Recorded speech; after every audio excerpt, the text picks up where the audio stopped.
Good morning, नमस्कार आप सभी लोगों को। मैं प्रमोद कौशल आप सभी का वेलकम करता हूं। स्वागत है हमारे यूट्यूब प्लेटफॉर्म सर्वोदय इंस्टीट्यूट पर। जुड़ते रहिए, पढ़ते रहिए। मैं हमेशा ऐसा कहता हूं।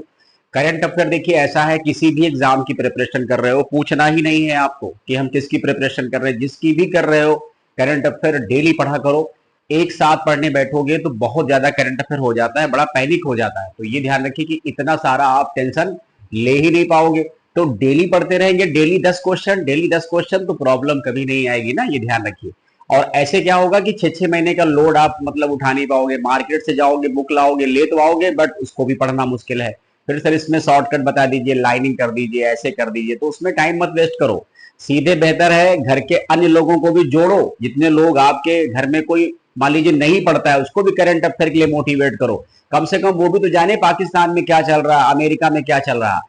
ये जरूरी नहीं होता है कि हर इंसान परीक्षा करे तो परीक्षा दे तो ही पढ़ाई लिखाई करे। पढ़ाई लिखाई पर सबका अधिकार है। थोड़ी बहुत जानकारी आप अपने घरों में अक्सर पूछ के देखिए, आप अपने घरों में पूछ लीजिए एक नॉर्मल क्वेश्चन कि भारत में स्टेट्स एंड यूटीज कितने हैं। देखो क्या वो इसका आंसर दे पाते हैं। ये कोई बहुत बड़ी बात नहीं है, बहुत छोटी सी बात है, लेकिन नहीं दे पाते हैं आंसर। यहां तक कि ग्रेजुएशन किए हुए, पोस्ट ग्रेजुएशन किए हुए, एलएलबी किए हुए विद्यार्थियों से आप सवाल पूछ लीजिए, जल्दी वो इसका आंसर नहीं दे पाते। स्टेट बता देंगे तो यूटी फंस जाएंगे। क्योंकि इधर क्या हुआ, इस भाजपा सरकार ने परिवर्तन कर दिया। तो आज भी लोग फंस जाते हैं कि सर कितने स्टेट्स हैं। लोगों से पूछो तो कहते सर 29 है, कोई कहता 27 है, कोई कहता 25 है, ऐसे वो लोग देते हैं। यूटी पूछिए तो यूटी वालों में चला 8 है, कोई कहता है सर 9 है, कोई कहता है 7 है। क्योंकि ऐसा इसलिए ये लोगों के आंसर आते हैं। आप अगर पूछ के देखिए उनसे तो लोगों के ये आंसर आते हैं, ये आंसर आते हैं ना। तो ऐसे आंसर आ रहे हैं लोगों के। यूटी में देखेंगे तो ऐसे आंसर आते हैं, ऐसे आंसर आते हैं। आप पूछ के देख लो, किसी से पूछ लो, ऐसे ही आंसर देगा आपको। जिसको पता होगा, जिसको जानकारी है, वो तो सही आंसर देगा भाई। ये थोड़ी होता किसी को पता ही नहीं है, बहुत लोगों को पता होता है। लेकिन जनरली हमने देखा है करंट अफेयर सबको पढ़ना चाहिए। हर लोगों, कम से कम अमेरिका का राष्ट्रपति, ऑस्ट्रेलिया का पीएम, जर्मनी का चांसलर, ठीक, ब्रिटेन के पीएम, जापान के पीएम, ईरान के राष्ट्रपति, थोड़ा बहुत जानकारी सामान्य ज्ञान की होनी चाहिए। लोग पहले पढ़ते थे मुंह जबानी। तो हम सबसे कहेंगे कि आपके घर में और मेंबर सदस्य हैं, उनको भी जोड़ने का प्रयास करो। कम से कम वो भी क्लास देखें, छोटे बच्चे भी क्लास देख सकते हैं। ऐसा नहीं, अगर आपके घर में कोई रिलेशन में, पारिवारिक में किसी का बच्चा हो, क्लास 5th से ऊपर आ गया है, तो उसे करंट अफेयर क्लास में आप बैठा सकते हो, कोई बड़ी प्रॉब्लम नहीं है। अब ये क्वेश्चन थोड़ा लेवल के हैं, उसके काम के तुरंत नहीं आएंगे, बट सामान्य ज्ञान है। हम नहीं कहते कि सब बेकार होता है, कुछ तो नॉलेज का होता है ना। तो हाल ही में ये 29 मई की न्यूज है, जो 30 मई को मिलेगी, आपको मिल रही है। हाल ही में प्रोफेसर आरपी बम्बा का निधन हो गया। वो किस क्षेत्र से संबंधित थे, ये बताना है आपको। ये क्वेश्चन है हमारा। और इसका आंसर क्या हो जाएगा, जैसे राजनीतिक, साहित्य, सामाजिक सेवा, गणित ना, ये गणितज्ञ कह सकते हैं। कौन? प्रोफेसर आरपी बम्बा। ध्यान रखेंगे ना। तो अब यहां पर क्या है कि ये चीज, अब थोड़ी इसकी व्याख्या हम लोग देख लेंगे। कौन है भाई श्रीमान जी? इनका संबंध जम्मू से है, यानी ये जम्मू कश्मीर में, जम्मू से है। इनको 1979 में श्रीनिवास रामानुजन मेडल सम्मानित किया गया, जो भारत के सबसे बड़े मैथमेटिशियन हैं, जिनके नाम पर 22 दिसंबर को मैथमेटिक्स डे मनाया जाता है। तमिलनाडु के हैं ये। 1988 में पद्म भूषण से सम्मानित किया गया। ठीक है, third highest civilian award Bharat का। इनको 1988 में इंडियन नेशनल साइंस अकादमी द्वारा आर्यभट्ट मेडल भी दिया गया। तो ध्यान रखेंगे, आर्यभट्ट का संबंध गुप्त डायनेस्टी से है। ठीक है, तो ये सब चीजें ढंग से पढ़ेंगे तो सबके बारे में बोल पाएंगे, कह पाएंगे ना। अगला क्वेश्चन देखते हैं हम लोग, क्या है, बड़ा इंपॉर्टेंट ये भी क्वेश्चन है। हाल ही में यूईएफए, ठीक है, मतलब कहने का यूईएफए वुमेन्स चैंपियनशिप लीग 2025 किसने जीती है? ठीक है, तो ये ध्यान रखेंगे। कुछ ऐसे ऑप्शन है, आर्सेनल है, बार्सिलोना है, रियल मैड्रिड है, और जो है मतलब चेल्सिया है। तो इसका राइट आंसर आर्सेनल है। ये फुटबॉल से संबंधित है और महिलाओं का चैंपियनशिप है। तो ये प्रति जो है मतलब प्रतिस्पर्धा लिस्बन पुर्तगाल में हुई। इसको आर्सेनल मतलब इंग्लैंड ने दूसरी बार बार्सिलोना स्पेन को हरा करके जीता है। ये ध्यान रखिए। ठीक है, तो यूईएफए, ठीक है, ध्यान रखेंगे ना। चलिए, अच्छा, एक काम है, मैंने इसका फुल फॉर्म नहीं बताया, तो जो क्लास करेंगे, जो पढ़ेंगे विद्यार्थी, जैसे कभी कभी हम कुछ जान के भी करते हैं, वो कभी कभी कुछ चीजें दिमाग से स्किप भी हो जाती, तो जरा फुल फॉर्म बता दीजिएगा। UEFA का फुल फॉर्म क्या होगा? लास्ट में तो एफ तो है, तो फुटबॉल एसोसिएशन तो होगा ही होगा, थोड़ा इसको ट्राई कर लीजिएगा ना। चलिए, इसके अलावा बहुत सिंपल सा ही पूछते हैं, कोई बहुत टफ नहीं पुट करते कि आप घबरा जाए, परेशान हो जाए। दुनिया की उच्चतम रेजोल्यूशन, ठीक है, वाली मौसम पूर्वानुमान प्रणाली भारत फोरकास्टिंग सिस्टम, क्या नाम है इसका? भारत फोरकास्टिंग सिस्टम किसके द्वारा विकसित की गई है, ये हमारा क्वेश्चन है। आप स्वयं से भी पेपर पढ़ते हो, अखबार, मैं तो 3-4 पेपर पर डे पढ़ता हूं, तो मुझे तो लमसम बेसिक जानकारी तो रहती है। मैं नहीं कहता करंट अफेयर का मैं विशेषज्ञ हो गया, क्योंकि कोई किसी का विशेषज्ञ नहीं होता बच्चा, किसी के लिख देने से विशेषज्ञ नहीं होता। कोई लिख देता है GS expert, reasoning expert, maths wizard, वो विजार्ड नहीं हुआ। आपको किसी प्रकार का कोई सवाल ला के रख देंगे तो भी सन्नाटे में चला जाएगा, क्योंकि आईआईटी की मैथ अलग है, एसएससी की मैथ अलग है, रेलवे की मैथ अलग है, एनडीए सीडीएस की मैथ अलग है। तो एक व्यक्ति एक जिस फील्ड को पढ़ा रहा है उसमें वो विशेषज्ञ हो सकता है, ओवरऑल विशेषज्ञ कोई नहीं होता। ठीक है, तो इसका राइट आंसर क्या होगा? Indian institute of tropical metrology, ये पूना पुणे में है, ये भी ध्यान रखेंगे ना। चलिए आइए, मौसम विज्ञान संबंधित, तो अब ये क्या है कि Indian institute of tropical metrology मौसम विज्ञान क्षेत्र में काम करने वाली संस्था है। इसका संबंध पृथ्वी विज्ञान मंत्रालय से है। ठीक है, इसकी स्थापना 1962 में हुई। इसका मुख्यालय पुणे महाराष्ट्र में है। देखिए, लमसम जितनी इंपॉर्टेंट जानकारी थी वो दे दी। मैं हमेशा चेयरमैन नहीं बताता, मैं प्रेसिडेंट नहीं बताता, उसका रीजन है, बहुत लोग ये भी पढ़ा देते हैं। मान लो हमने पढ़ा दिया और किसी बच्चे ने 1-2 महीने बाद इस वीडियो पढ़ लिया, वो किसी वजह से चेंज हो गए, तो वही लिख के चला जाएगा। ये तो इतना दिमाग को चलाए कि 2 महीने पुराना वीडियो है, इसमें अपडेशन भी हो सकता है। तो अपडेशन करंट अफेयर में ज्यादा होता है, इसलिए अगर कोई नया चेयरमैन है तब तो मैं पढ़ाता हूँ, नया नहीं होगा तो मैं पढ़ाता ही नहीं हूँ। चेयरमैन का मैटर ना, अब हेडक्वार्टर तो कहीं बदलेगा नहीं, फाउंडेशन बदलेगी नहीं, मिनिस्ट्री बदलेगी नहीं, क्या काम करता है ये तो बदलेगा नहीं। इसके बाद अगला क्वेश्चन हमारा क्या है, ये भी बहुत ध्यान से पढ़ेंगे, बड़ा अच्छा क्वेश्चन है ना। तो देखिए, डेली करंट अफेयर पढ़ो तो सबको नॉलेज रहती है। एक बार ऐसा हुआ केबीसी में कि बहुत पहले कोई एक सज्जन छोटा सा बच्चा खेलने आया, लड़का, और उसने बहुत सारा प्राइज मनी जीता, और फिर उसके बाद उसने यूपीएससी क्वालिफाई किया, वो आईपीएस हुआ।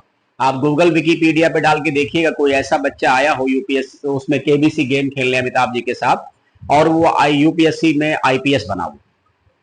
तो ये आप, मतलब रियल बात कर रहा हूं मैं, आप उसको सर्च करिएगा, आपको मिलेगा। मैं कभी अपने चैनल पे या क्लास में फेंकने वाली बात ज्यादा करते नहीं हूं ना। तो हाल ही में 100%, इसलिए कहा कि करंट अफेयर को अच्छा करो, बेहतर करो, वो आपकी हेल्प करेगा। 100% रेल मार्ग को विद्युतीकरण करने वाला 24वां राज्य कौन सा बन गया है? तो इसका राइट आंसर गुजरात है इसके अकॉर्डिंग। अब आइए, गुजरात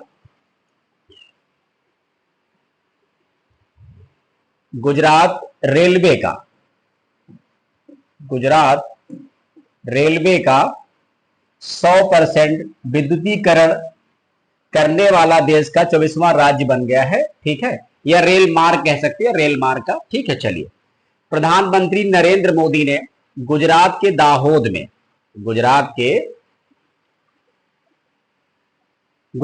दाहोद में दाहोद इलेक्ट्रिक लोकोमोटिव फैक्ट्री के उद्घाटन के दौरान गुजरात की उपलब्धियों की घोषणा की थी कि भाई गुजरात में क्या क्या हासिल हो गया, क्या क्या अचीवमेंट हो गया। वहीं से पाकिस्तान को भी डोज दे दी उन्होंने। ठीक है, तो दाहोद इलेक्ट्रिक लोकोमोटिव फैक्ट्री की स्थापना भारतीय रेलवे ने सीमेंस के सहयोग से मालगाड़ियों के लिए भारत का पहला, ठीक है, मालगाड़ी में भारत का पहला 9000 हार्स पावर लोकोमोटिव इंजन बनाने के लिए किया है। ठीक, एक बात ये हो गई। अब कुछ और भी चीजें हैं, उनको भी हम लोग पढ़ लेंगे तो ज्यादा अच्छा रहेगा। क्या लिखा है? भारत में पहली विद्युत वाली ट्रेन 1925 में मुंबई से ठाणे तक चली। ये ध्यान रखेंगे, हम रेलवे ट्रेन की बात नहीं कर रहे डलहौजी के टाइम पर ना, वो अलग बात है ना। इसके बाद विश्व में भारत से आगे केवल स्विट्जरलैंड है जिसने अपने 99% रेल मार्गों का विद्युतीकरण कर दिया है। फरवरी 2025 के अंत तक देश में, भारत की बात कर रहे हैं, 98.83% रेल मार्ग का विद्युतीकरण हो चुका है। यानी हम भी थोड़ा सा ही स्विट्जरलैंड से पीछे हैं, और स्विट्जरलैंड कौन सा बहुत पीछे है, वो भी 1% कवर कर लेगा तो 100% उसको अचीव कर लेगा। इंडिया भी नियर अबाउट उसी के आसपास खड़ा है, उसका भी 100% होने की पूरी पूरी उम्मीद है। भारतीय रेलवे के शुद्ध शून्य कार्बन उत्सर्जन का लक्ष्य 2030 है, इसको सबको पढ़ के रखिएगा। जबकि भारत के शुद्ध शून्य कार्बन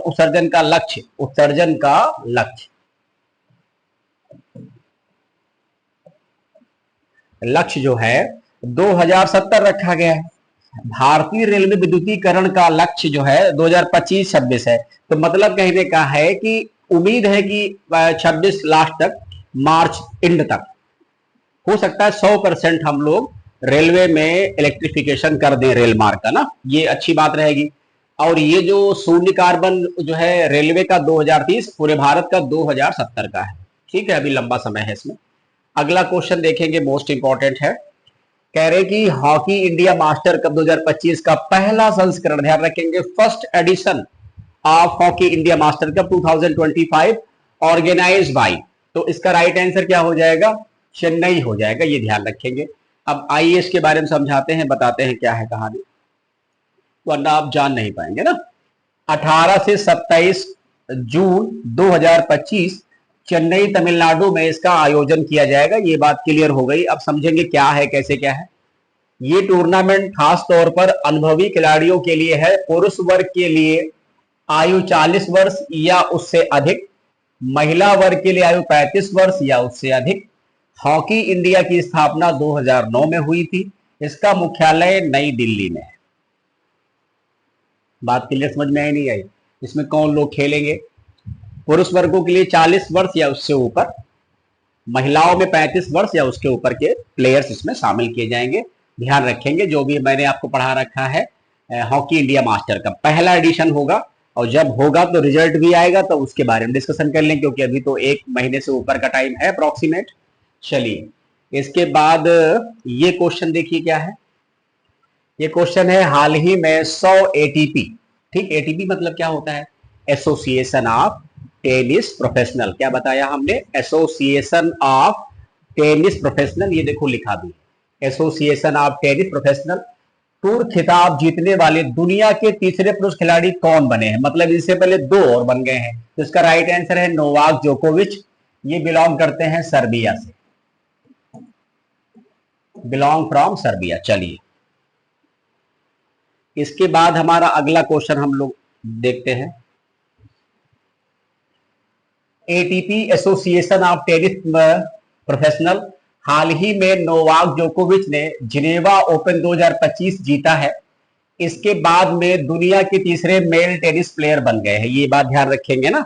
100 एटीपी मतलब 100 उन्होंने जीते हैं, जिन्होंने 100 एटीपी टूर टाइटल जीते हैं। इससे पहले जिमी कॉनर्स जो अमेरिका के हैं, और रोजर फेडरर जो स्विट्जरलैंड के हैं, 100 एटीपी टूर टाइटल जीत चुके हैं। नोवाक जोकोविच का संबंध सर्बिया से, मतलब कहने का ये है, एक अमेरिका के हैं, दूसरे स्विट्जरलैंड से हैं। ठीक है, अभी नोवाक जोकोविच सर्बिया के 3 प्लेयर बन गए हैं 100 एटीपी टूर फाइनल जीतने वाले। चलिए, इसको ध्यान रखेंगे पॉइंट को। अगला देखो भाई क्या है, बहुत इंपॉर्टेंट क्वेश्चन तो खैर नहीं लगता है, बट ठीक है क्वेश्चन। पहले cherry cargo train Jammu Kashmir से किस शहर तक चलेगी? ये ध्यान रखेंगे। चेरी जैसा जानते हैं फल है, तो चेरी ही कार्गो ट्रेन मतलब जो सामान लेके जाती हो, सवारी, पैसेंजर ट्रेन नहीं होती ना। तो इसका राइट आंसर मुंबई हो जाएगा ना। किस शहर तक चलेगी? चलेगी कहां? जम्मू कश्मीर से। कहां तक चलेगी? मुंबई तक। तो जम्मू कश्मीर से मुंबई के लिए पहली चेरी कार्गो ट्रेन 3 जून को चलेगी। इस ट्रेन के माध्यम से जम्मू कश्मीर से चेरी को मुंबई तक पहुंचाया जाएगा, यही इसका मकसद है। भारत की पहली विस्टाडोम सफारी ट्रेन सेवा उत्तर प्रदेश ने स्टार्ट की। कुछ याद आया आपको? कतरनिया घाट, ठीक है, ऐसा मैंने पढ़ा रखा था आपको, कतरनिया घाट, ठीक है, दुधवा। इसके अलावा अगला हमारा क्वेश्चन क्या है, हाल ही में कृषि उद्योग समागम 2025 का आयोजन कहां किया जा रहा है? तो इसका राइट आंसर मध्य प्रदेश है। तो हाल ही में भारत के उपराष्ट्रपति जगदीप धनखड़ के द्वारा नरसिंहपुर मध्य प्रदेश में कृषि उद्योग समागम 2025 का उद्घाटन किया गया। ये 3 दिवसीय सम्मेलन है जो 26 से 28 मई तक आयोजित किया जाएगा। इसका उद्देश्य राज्य के कृषि क्षेत्र को आधुनिकीकरण करना, औद्योगिकरण से जोड़ना और कृषि क्षेत्र में निवेश को बढ़ावा देना। ऐसे ही ऑब्जेक्टिव होते हैं जब कोई एग्रीकल्चर से जुड़े हुए समागम या कॉन्फ्रेंसेस कार्यक्रम करते हैं तो ठीक है। चलिए अगला क्वेश्चन देखेंगे हम लोग क्या कह रहा है। अगला क्वेश्चन है, हाल ही में ऑडी इंडिया का ब्रांड एम्बेसडर किसे नियुक्त किया गया। देखिए मैं आप सबको बड़ा आश्वस्त करता हूं, यूपी ट्रिपल एस सी पेट आप देंगे, पेपर पक्का देंगे, यूपी ट्रिपल एस सी पेट ये पेपर देंगे आप, और उसमें ध्यान रखिए करंट अफेयर के 10 क्वेश्चन आते हैं समसामयिक। तो जिनको यूपी ट्रिपल एस सी पेट के लिए टारगेट करना है वो जरूर क्लास हमारी पढ़े। करंट अफेयर हमने कहा सबके लिए इंपॉर्टेंट है, इसलिए मैं किसी एक को फोकस नहीं कर रहा हूं कि मैंने कहा ये करंट अफेयर रेलवे का एसएससी का है। करंट अफेयर किसी का नहीं होता भाई, वो सबका होता है ना। तो ध्यान रखिए उस दिन पूछा गया था क्वेश्चन, ये नहीं था कोई और क्वेश्चन था, तो ये नीरज चोपड़ा इसका राइट आंसर हो जाएगा। तो ध्यान रखें करंट 10 क्वेश्चन वहां आते हैं, ये भी क्वेश्चन करंट के ही सारे मोस्ट इंपॉर्टेंट हैं। संयुक्त राष्ट्र के तहत सेवा देते हुए अपनी जान गंवाने वाले कौन दो भारतीय शांति सैनिकों को विश्व निकाय द्वारा मरणोपरांत सम्मानित किया जाएगा। इसमें कुछ ऐसे ऑप्शन है, अमिताभ झा, संजय सिंह, अमिताभ झा और राजीव कुमार, संजय सिंह, भूमिका सिंह, गौरव गगोई, संजय सिंह। इसका राइट आंसर फर्स्ट वाला है, अमिताभ झा और संजय सिंह ना। चलिए व्याख्या समझ लीजिए थोड़ी सी तो जान जाएंगे इनके बारे में। तो यूएन डिसएंगेजमेंट ऑब्जर्वर फोर्स में सेवा देने वाले ब्रिगेडियर जनरल अमिताभ झा और कांगो गणराज्य में संयुक्त राष्ट्र स्थिरीकरण मिशन में तैनात हवलदार संजय सिंह को अंतरराष्ट्रीय संयुक्त राष्ट्र शांति सैनिक दिवस के अवसर पर 29 मई को यहां मरणोपरांत डैग हेमर स्कॉट सम्मान दिया जाएगा। तो ध्यान रखेंगे इन दोनों के नाम। अगला क्वेश्चन हमारा क्या है उसको देखेंगे। भारत में पहली बार जीन में बदलाव कर भेड़ का जन्म हुआ, ये बात सही है। ये उपलब्धि कहां के शोधकर्ताओं ने हासिल की है, यानी जो अचीवमेंट है ये किसका अचीवमेंट है, कौन लोग हैं भाई ये लोग, देखो पढ़ो किस यूनिवर्सिटी के। तो शेरे कश्मीर कृषि विज्ञान एवं प्रौद्योगिकी विश्वविद्यालय, पंजाब कृषि विज्ञान एवं प्रौद्योगिकी विश्वविद्यालय, पंतनगर कृषि विज्ञान एवं प्रौद्योगिकी विश्वविद्यालय, मेरठ कृषि विज्ञान एवं प्रौद्योगिकी विश्वविद्यालय। अगर आपने ऐसा कहीं पढ़ा हुआ है किसी भी सोर्स से तो पहले स्वयं से ट्राई किया करो कि हमारे कितने क्वेश्चन सही होते हैं। इसलिए मैंने जब आपको करंट पढ़ा स्टार्ट शुरू किया तो एमसीक्यू किया, फिर हमने एमसीक्यू बंद कर दिए, फिर से हमने एमसीक्यू स्टार्ट किया। हमने कहा लोगों को एग्जाम वाली फीलिंग आनी चाहिए, अच्छा फील करेंगे तो अच्छा पढ़ेंगे वो लोग ना। चलिए लेकिन डेली पढ़ने प्रयास करिए, बहानेबाजी को खत्म करिए। तो पहला आंसर सही है, इसमें ध्यान रखेंगे शेरे कश्मीर, ये भूलना नहीं है, शेरे Kashmir is the right answer ना। चलो अब इसके बाद ये इसकी व्याख्या है, व्याख्या ये थोड़ा पढ़ लेते हैं। CRISPR-Cas9 नामक आधुनिक तकनीक से भेड़ के शरीर में मौजूद एक खास जीन को बदला गया, जिससे इसकी मांसपेशियां सामान्य से करीब 30% ज्यादा विकसित हो गई। इस काम को अंजाम देने वैज्ञानिकों की टीम को करीब 4 साल का समय लगा। टीम का नेतृत्व विश्वविद्यालय के पशु चिकित्सा संकाय के डीन डॉक्टर रियाज अहमद शाह ने किया। इससे पहले डॉक्टर शाह की टीम ने 2012 में भारत की पहली क्लोन की गई पश्मीना बकरी नूरी का भी सफलतापूर्वक मतलब जन्म कराया था। तो ये एक पॉइंट ध्यान रखेंगे ना, ध्यान रखेंगे ना, भारत की पहली क्लोन की गई पश्मीना बकरी, क्या नाम है इसका, नूरी का सफलतापूर्वक जन्म कराया गया था। तो भूलेंगे नहीं, पश्मीना बकरी है नूरी। ये कब मामला है, 2012 का। ये क्वेश्चन स्टैटिक जीके में, स्टैटिक जीके या रेलवे जैसे एग्जाम में ऐसे क्वेश्चन ज्यादा आते हैं, ये ध्यान रखेंगे ना।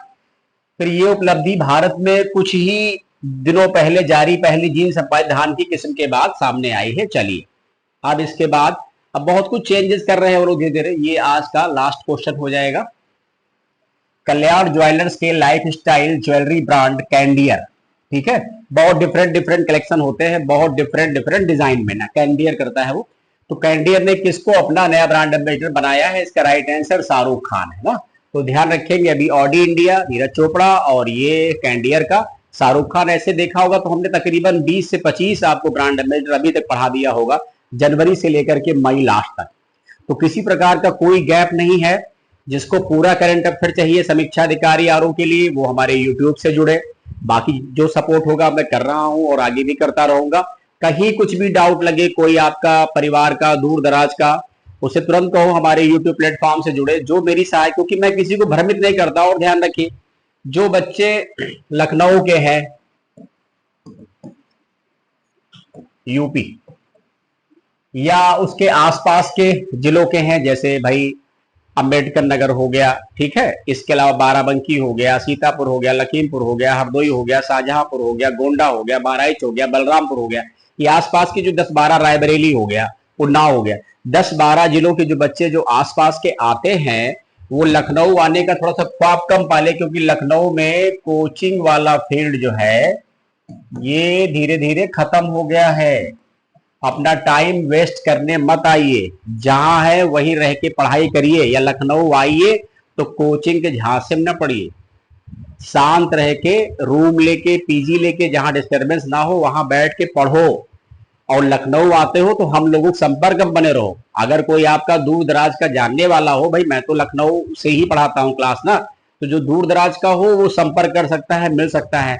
क्योंकि अब कोई लखनऊ में स्कोप नहीं है, सारे कोचिंग लमसम धराशाही हो चुके हैं, चला नहीं पा रहे। बिल्डिंग का रेंट है 4 लाख, बच्चे महीने में आते हैं 40, टीचरों की सैलरी देने में उनकी नानी याद आ रही है। यही वजह बड़े बड़े कोचिंग भाग रहे हैं, टीचर बदलते जा रहे हैं। और एक कोचिंग का मैं नाम नहीं लूंगा, वो महीने में 4 टीचर बदलता है, हर हफ्ते एक टीचर, हर हफ्ते एक टीचर। तो मतलब कहने का, ऐसे लोगों सावधान रहिए। मुझे यहाँ 12-13 साल से ऊपर का समय है, तो मैं हर फील्ड को लमसम पहचानता जानता हूं। तो दाएं बाएं फंसने के बजाय सही जगह पढ़िए, सही जगह जुड़िए। यही स्थिति और शहरों की भी है, मैं सिर्फ लखनऊ की बात नहीं कर रहा हूं। यही आगरा का होगा, बनारस का होगा, कानपुर का होगा, गोरखपुर का होगा, या दूसरे स्टेट के जो सिटी, उनका भी यही हाल होगा। क्योंकि ऑफलाइन कोचिंग का मार्केट क्या है, इस समय बहुत डाउन है। बच्चे ऑनलाइन जुड़ रहे हैं, भले वो समझ पाए न समझ पाए वो अलग बात है ना। तो चलिए सभी लोग पढ़ते रहिए, जुड़ते रहिए, कमेंट करिएगा सेशन कैसा लगा। अगर अच्छा लगता है तो एक बार जरूर लाइक और शेयर करिए, ताकि दूसरे लोग भी जान पाए, जुड़े। ठीक है, धन्यवाद।